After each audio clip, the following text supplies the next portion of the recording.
people listening, if you haven't been to an Ulster final in Clonus, make it your business to try and get there. Hello, I'm Michael Verney and welcome along to the Indo-GAA podcast with thanks to AIB. AIB is at the heart of Gaelic games across both club and county, and in 2025 they're celebrating a decade of sponsoring the All-Ireland Senior Football Championships. With this year's championship shaping up to be one of the most competitive in years, AIB is more excited than ever to bring fans closer to the action. Check out the hashtag #TheToughest for more. Delighted to be joined for our football chat by Dick Clerkin. Dick, great weekend of football. Isn't it great to say it? And we're saying it on a more regular basis now. Here, listen, and that's coming from people with no real skin in the game. But those counties, like you're exhausted watching these games. It was Galway Mayo the week before and two crackers at the weekend, and you just get completely engrossed in them, like as a spectacle. And yeah, I know I was listening to the guys yesterday on the other Indo podcast going through the rules and how this contributed to it. But like you look at Clonus, like I grew up going to Ulster finals as a young fella, working in the Paragon bar when it was in its heyday days on Ulster final days. It's such an occasion. And have you ever been, like, actually? I was there. Been up to many? I was at the wrong Ulster final. I was at Donegal and Fermanagh.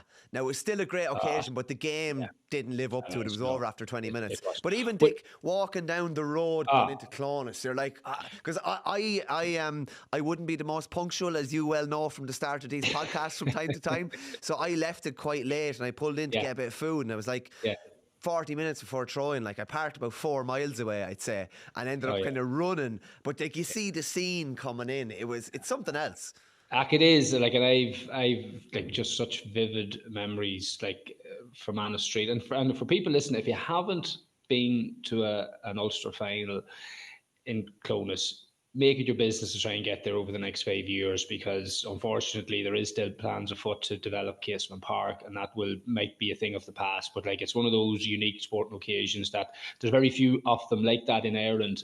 People sort of say that the hurling final in Thurles is the only sort of comparison, and so that how would you say, that atmosphere, that anticipation, that's always there.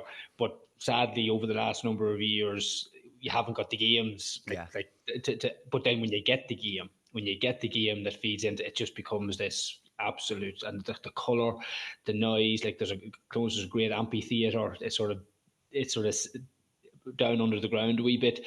There's a massive atmosphere in it, and it just sort of contributes to what was an amazing spectacle on Saturday evening. Just on that, Dick, modern renovated grounds are brilliant, right? And they are. But can be something a little bit sterile about them, and it can take away a buzz or an atmosphere. Clonus is not, you would say, be honest, it's not the most modern facility, but it just, the noise in there, like it leads perfect to building into a brilliant occasion before a ball is even kicked.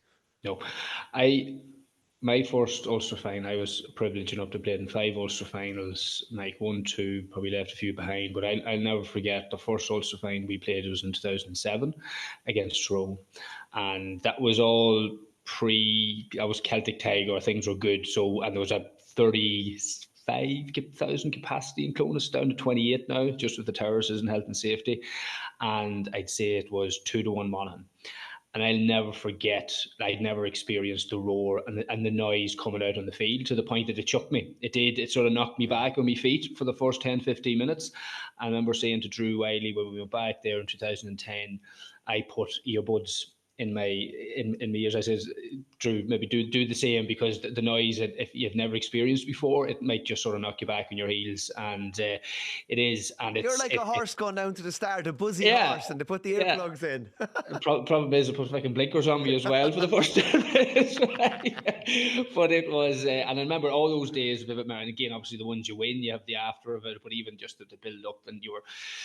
It has got dated. Clonus needs a lot of money, and they are spending money on the seating and that, and it's, unfortunately, the capacity has had to be reduced on the terraces because of crowd control and all the rest. And but yeah, it lends itself to a great match, and people, supporters, not the players feed off it, the managers feed off it, even on the stand. Like everyone's so close, and in close proximity, you can hear what people are shouting in and saying in from the sideline, and then obviously the supporters coming on the pitch. Now there's other issues, there's safety issues and crowd control issues that are starting to rear its head, that doesn't lend itself to places like Clonus, especially on Saturday evening matches, where people are enjoying the sort of the throes In of the summer, Paragon. the Paragon, it's and all the rest. So, they're starting to creep in, which is a wee bit of a concern. I'm sure you're like me, you've seen plenty of videos knocking about social media of stuff. That's a concern going forward, I think, for the GA, if that's going to creep into our games. But anyway, we'll not get into that if we don't have to. We might in a minute. We might touch on it. But just on the actual football action, like. And I know you'd have some people saying negatively, like that there's a hell of a lot of hand passing or whatever. That's kind of always, that's the way the game is now, but there's obviously loads of kicking for points from 2-pointers, etc. It's faster, it's better to watch. Like that was some game the other day. Like that was end to end. You didn't know what was going to happen at various stages. Yeah, and a good testament to how good a game is or fast moving. I went to watch it back again just to, sometimes you're watching a game and you miss bits and you watch it back and repeat, and sometimes you can sort of fast forward through the sterile bits. In the second half, there was very few times you could fast forward anything. It was every time there was a score, ball was back out, kicked, contested around the middle, fast attacks. Yeah, there was a couple of periods, especially we'll come to that in the end, when maybe Armagh allowed Donegal the possession too long when they had to push out, but they were few and far between. And in the round there was a lot of great play and a lot of excitement. That's what you want. When you're watching the game, Mike, that you're sort of anticipating. You're not sure what's going to happen next. You're on the edge of your seat. That's what that was. And even with the short passages of play, they're almost the exception now. As before, it was just from the first minute right through, it was the norm, and it was the breakaway plays and the fast plays were the exception. So I think that nobody's really complaining now with the some of the short passages of play, because they're thankfully starting to die out. But even that, Dick, they're not machines either. They can't, with the way the rules have changed the game, you can't just go like that the whole time. Like, it is predominantly that, but there are bound to be lulls. But we need to talk about Mr. Murphy. I was down in Nolan Park. I caught all of the first half and then was able to watch the second half back later. But like that almost hand of God catch in the first half. Catch, amongst many other little bits and pieces that he did. Like what a story to be, sitting on your Todd for 2 years and then to come back and be man of the match in an Ulster final.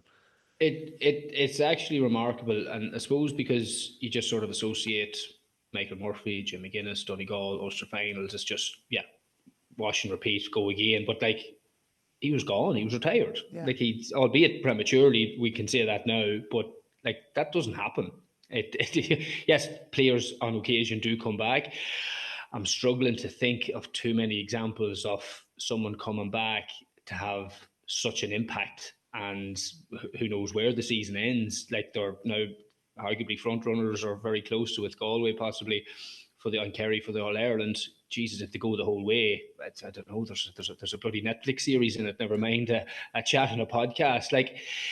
We'll get to the game itself. I was surprised that Armagh were a bit maybe naive and maybe not prepared for his influence, and how even as the game went on that they didn't do something about it. But for him as a player, we talked about it when he first sort of came back on the scene at the start of the year, how fit he looked. He obviously put in a huge amount of work in the off season. That is now starting to pay dividends. He's got through that's his 4th Ulster Championship game. There was no guarantee he was going to get through all of those. There was no guarantee that the legs were going to be there. He had to get the pre-season work to get in to allow himself to be available for selection. He had to get through those games, and he was relatively quiet. In those games, there was glimpses of his brilliance and impact, but you would never say in any of those games he completely dominated or controlled to the extent that he did on Saturday. And that was vintage Murphy circa 2012, 13, 14, when he just commanded games. But at the same time, Armagh shouldn't have allowed him to do that. I thought that was the losing of the game really for Armagh, because Vinnie Corey, remember Vinnie was on the Sunday game on Saturday night. I don't know if you caught him, Mike. So Vinnie Corey marked Michael Murphy for 3 consecutive Ulster finals 2013, 14, 15. Michael Murphy never scored from play. Barely got a touch in any of them.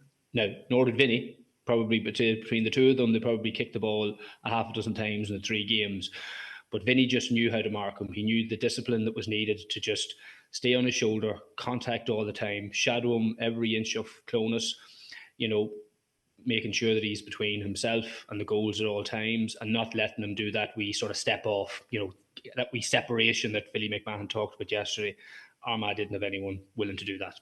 Willing to do that sort of really thankless job for totally full 70 minutes. Yeah, it's a selfless job. Yeah. Absolutely. And the other example of it was, do you remember Rian O'Neill in the 2014 All-Ireland final? I know for a fact that Kerry got a bit of advice from Monaghan for that game in terms of how to counter Donegal, and that was one of the things that was advised. Get somebody that's willing to sacrifice themselves for the team to do a job of Murphy. Somebody that's physical enough, someone that's, you might lose a whole pile in terms of play, and that's not to be unfair to either Vinny or Aidan O'Mahony, but you're not going to put like a Gooch or a Declan O'Sullivan doing it, if you know what I mean. Put somebody that's willing to stick to that task and sees the value in doing that job well. Aidan O'Mahony done it. That was arguably the winning of the 2014 All-Ireland final for Kerry. Vinny doing the job got us our 2 Ulster titles in 13 and 15. Unfortunately, Armagh didn't have somebody to do the same. And they had plenty of players that could have done that. Probably it just didn't seem like it was set out. So maybe they didn't expect Murphy to be at the level that he is, that he was able to have that impact. And it sort of maybe caught them a wee bit unawares. But that's not a great excuse either, because there was plenty of signs going into the game that potential was there. Now, that he had it for so long and so often probably caught everybody by surprise, but it was a phenomenal performance in all respects. Just on it, Dick, like the mirror and parallels between 11 and 12 and 24 and 25 for Donegal. McGuinness went after league promotion in 11. He went after the Ulster title. He got both. He went after the Ulster title again in 12. And they went on, lifted Sam. He's went after the exact same since he came back. They've 2 Ulster titles in a row now. Like they're right there anyway. Now, aren't they, for the ultimate prize? And you're thinking maybe that calm and influence of having Murphy back just when things went a little bit awry in the All-Ireland semi-final last year, when they had themselves in a really good position, that could ultimately be the difference at the end of the year. They're right there anyway. Well, and I said it on this podcast before and wrote about it. Jimmy McGuinness came back to win an All-Ireland. Like, Donegal don't need any more Ulster titles. It's not that they don't need any more. They value them unquestionably, but he came back seeing that there was a potential to win an All-Ireland with that team, but he equally knew from last year that he wasn't going to do it without a Michael Murphy. And he moved heaven and earth, obviously, during the winter to get him back. And there was a commitment there to that Murphy. It wasn't just a case of rocking up and getting a subs jersey and making a sort of an impact sub role. It was like, no, we need you all in here. We need you on the pitch for the 60, 70 plus minutes. And I suppose Sunday or Saturday evening was the sort of the result of that work and commitment that probably started last September or whenever it was, that conversation. That was not at the end point, because that's only half of the journey. But it's like this: they needed to probably see that performance from Murphy to give them the confidence that now that, right, that's Ulster done. Now it's about winning an All-Ireland, and we have a Michael Murphy fit and at the level that we need, like it was in 2012 and a few other near missed opportunities in 14, to lead this team, because there's a hell of a lot of good young players coming behind him. And listen, I was listening. It was funny listening to McGuinness and Mark Saybottom interviewed after. Brilliant, wasn't it? I was very good. Like, Mark's gas. Like, I know Mark, like, you wouldn't know what's going to come out of the office. He once called me the bloody Clerkinator coming off the bench in Cavan. I said, for the love of Jesus, that's stuck since. But anyway, and listen, Jim's very good in terms of his humility in some respects about putting it back to the players. But listen, there's no question, like, his impact and what he's able to do with that group of players and the influence that he has. Like, you have to remember where Donegal had fallen to. Like, Donegal were pretty much in rag order there for a few years. Like, Down gave them a fair beating in Uri a couple of years ago in the Ulster Championship. They got relegated back. Murphy had gone. A lot of players hadn't been involved. Ryan McHugh had stepped away.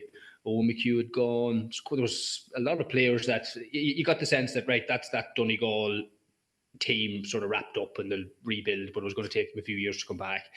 And then McGuinness has been able to turn it around in a relatively short space of time to have them back at the top of the tree. Like that's a phenomenal achievement for a manager. You know? I think this rebuild talk is gas at times, because it can be, if you have the right people steering the ship, that can happen remarkably quickly. Yeah. Like awfully, I just even thinking from my own county's point of view, like we were at the bottom of the barrel, and all of a sudden we got our executive in order, and it was been steered really well by Dignan and a few more, and it can turn really quickly. And the same thing has happened in Donegal. And as you say there, his ultimate aim is to win All Ireland, and Murphy's ultimate aim, that's why he came back, was to win All Ireland. And I'd say the work he had to do in the off season, I'd say, like I only watched The Last Dance again for about the 15th time the other day.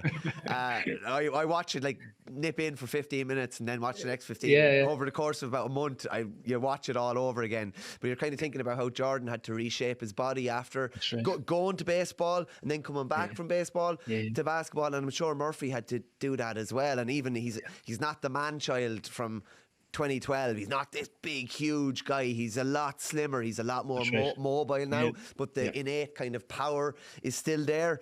And it's going to be fascinating to see where they end up this year. Just from an Armagh point of view, you mentioned maybe some of the shortcomings and maybe not sacrificing someone on him.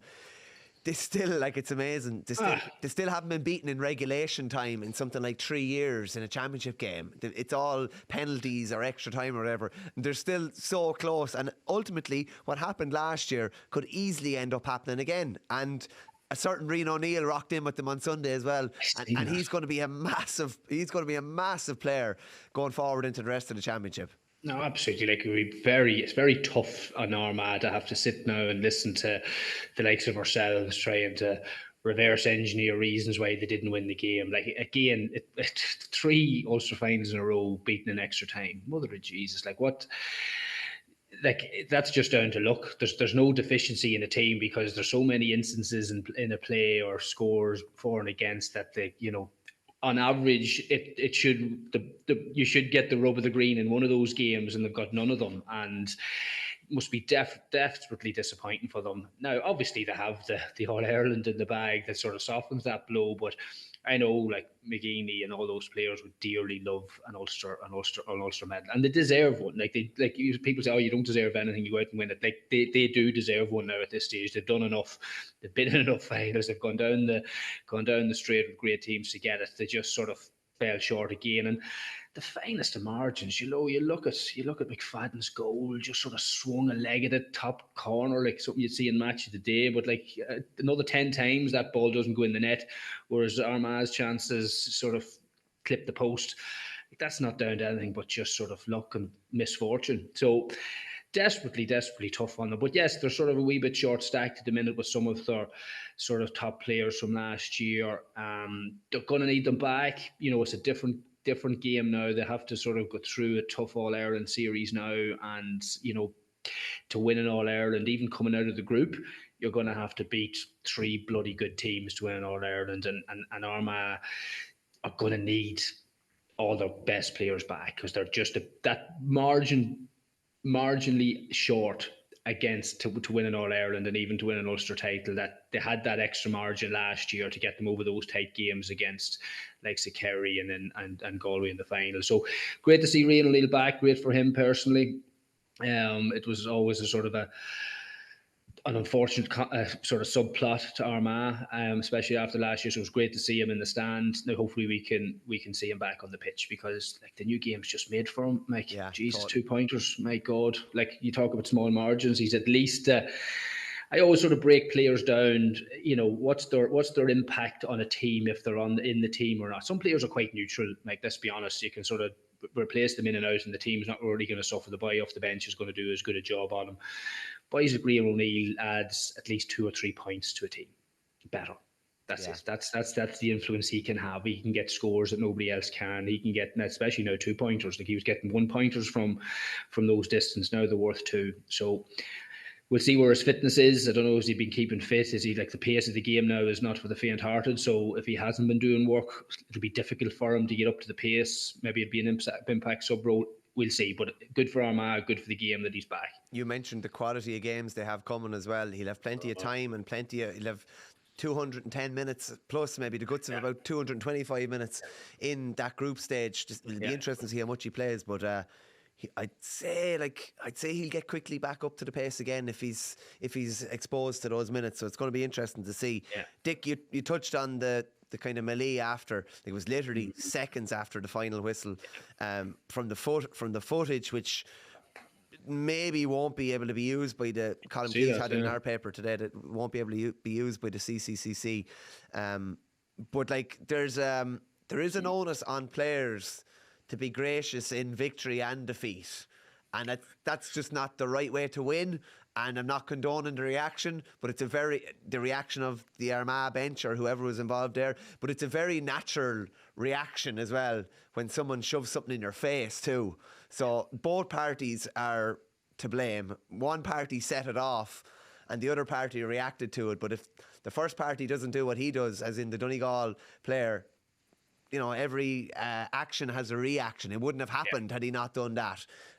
It'll be interesting to see what happens as a result of this, because if they can't use the footage, it's going to be difficult to react. But if they can, and they can put some sanctions or suspensions in place, it will be the ultimate deterrent for it not to happen again in any other scenario. Yeah, listen, at a simple level, it was not good. And I'd say both teams, managers, players involved are a bit embarrassed that happened. Yeah. That just shouldn't happen. Like, there's no point. There's no excuse for it. There's no excuse that the Donegal player, that's the way he behaved after winning. No excuse for that, and certainly no excuse for the Armagh player that sort of charged the field and hit him. You can't do either. Now, we'll not get into who was the most wronged in it. It's a worrying thing that any player would think they can charge the field and draw a box like that either. Like the golden and the gamesmanship, that's not something that doesn't happen at times, Mike. We've all played in games that there's a bit of that, fist pumping into the stand or fist pumping. You see plenty of that. I'd say if you actually look back over the course of the game, who got a point? Somebody got a point for Armagh, if you remember it. In the second half, was it Ross McQuillan? It was Ross McQuillan, got a point in the second half on the town side. He fisted it and he continued his run and goaded Sean Patton. I don't know if you remember it. Yeah. Like, didn't need to do that, but that happens. Fine. Now, Sean Patton wouldn't have been legitimate for Sean Patton to turn around and hit him a box for doing it. Yeah. So at the same time, we can't say it was okay for the Armagh player or the sub, whoever was involved, to come out and deck the Donegal player. You just can't do that. Okay. So I think, listen, let it go through due process. I think there needs to be a bit of an example made. Yeah, you can worry about footage and all the rest. I'd nearly be sort of looking for forgiveness rather than permission on that one. Let's let the fines be there, and then if the counties want to challenge them because the footage that clearly shows the players involved wasn't technically legitimate, we'll let them take that on. But the players deserve to be sort of punished for that, because it was very unsightly, and like to have a brawl and have the managers having to get involved to separate it, that's shocking. I'd say both, because that's the sort of thing that can explode on the pitch. Well, it easily could have, Dick. Think of the amount of people that were on the pitch. Absolutely.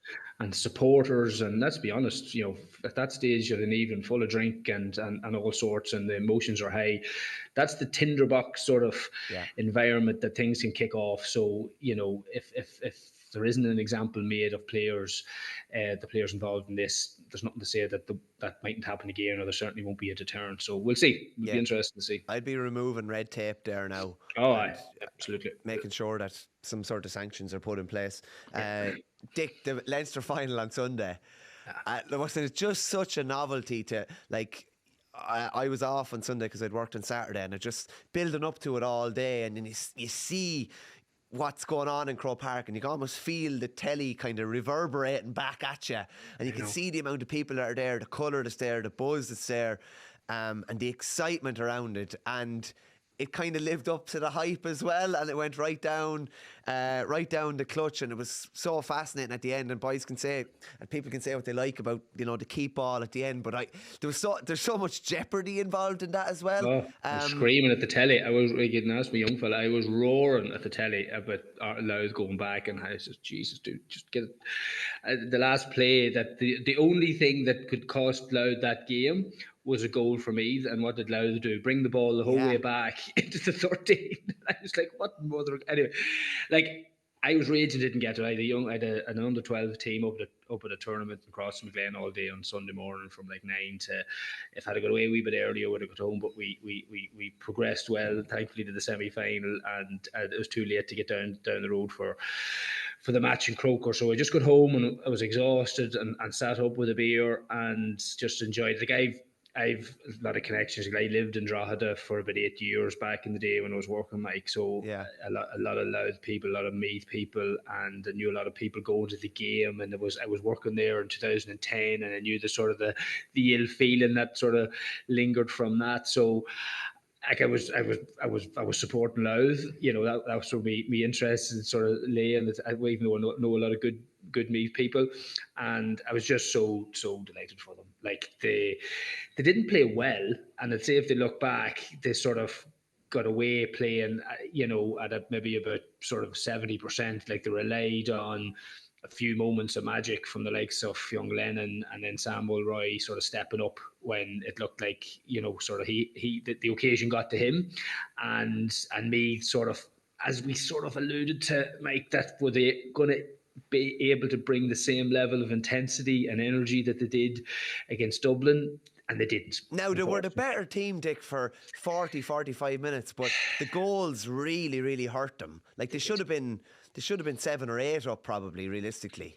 Yeah, they were the better team. They hit that purple patch in the first half, and they get up. There's a bit of energy and pace in their play. They looked like they were going to score every time they attacked. They did, and they were moving fast, and now they're defending and relying on turnovers. But I thought Louth were poor and very laboured in the first half, and sort of relied on those sort of goals to keep them in the game. Like, they had what was the score at half time? 3 or something. 15, yeah, which is 6 scores in 35 minutes of football is a fairly low return on the scoreboard. And that kept them in the game, needless to say, because Meath were the better team. But it was more Louth were poor than Meath were great. It was a case then when Louth found a wee bit more around midfield and Sam Mulroy got his shooting boots on, that sort of Meath sort of came back to the pack a wee bit in terms of where they were at. And they stepped off, whether they were tired or where it was just a bit of an experience.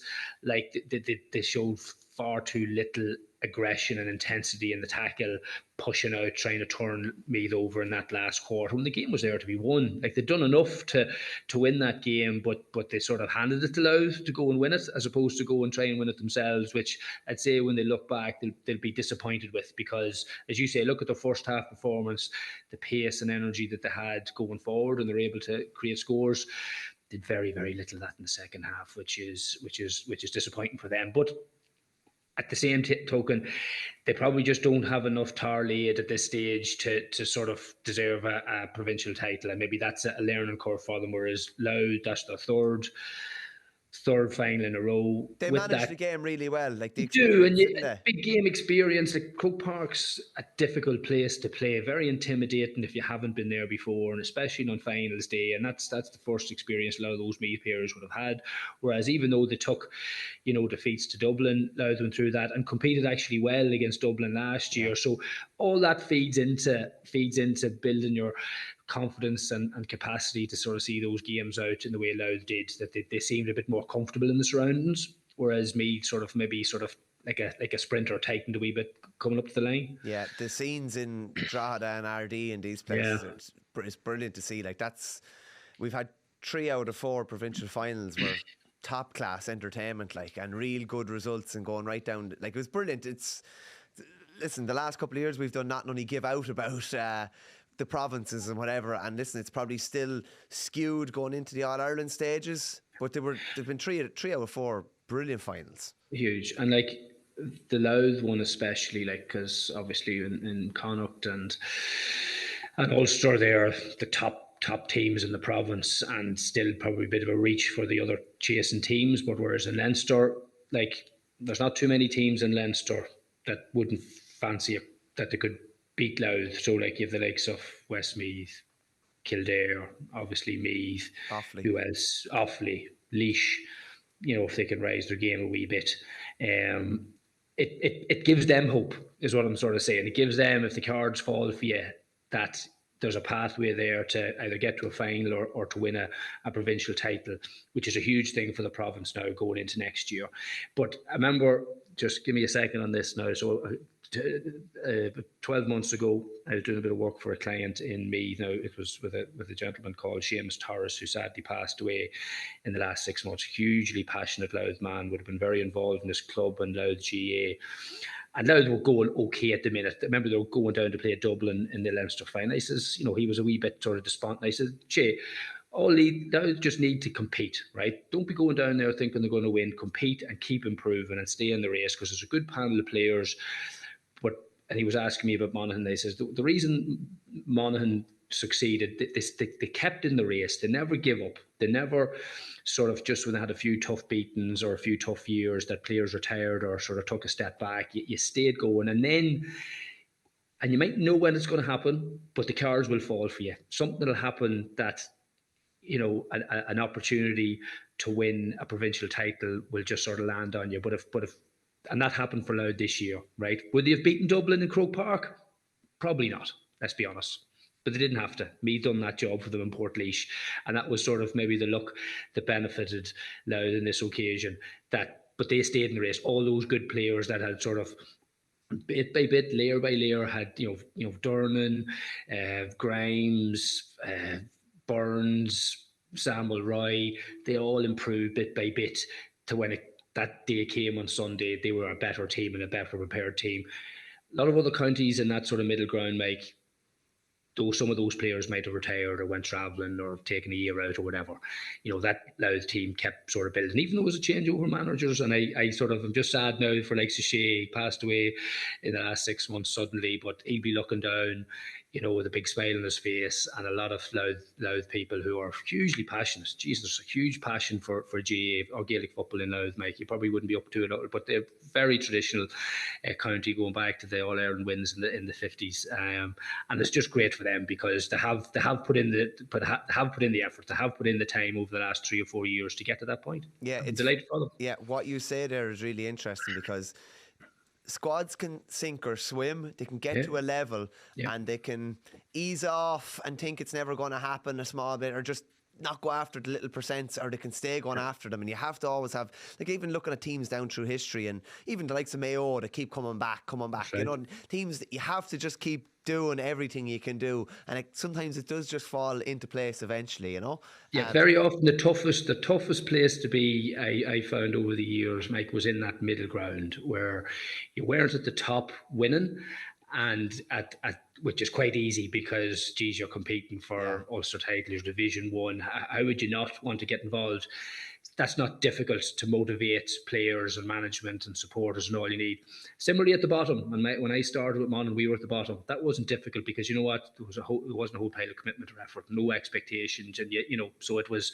And a lot of those teams at the bottom, if they're being honest, it's not a big commitment at that level. And I'll challenge anyone that says it is. See the players that put in that wee bit more to get them to that middle ground, and they're in touching distance but keep getting knocked back, and they think they're making progress and they're not. They're like, God, why are we putting in this extra effort when we're still not going to get there? That can be tough. Yeah. And that's where Louth were for a couple of years, and that's where a lot of counties in the middle ground find themselves.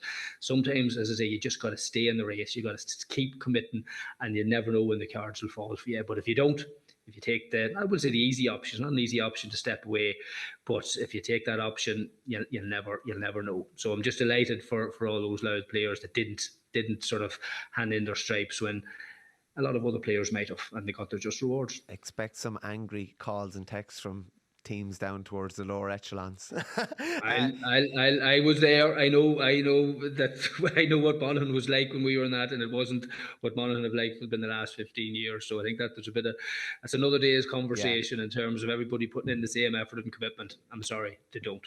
Just quickly, Dick, I want to just fly through the Tailteann Cup, because really quickly there's some real good storylines, like Joe Murphy coming in as Carlow manager, getting a huge win over Fermanagh at the weekend. Like, that was a massive win.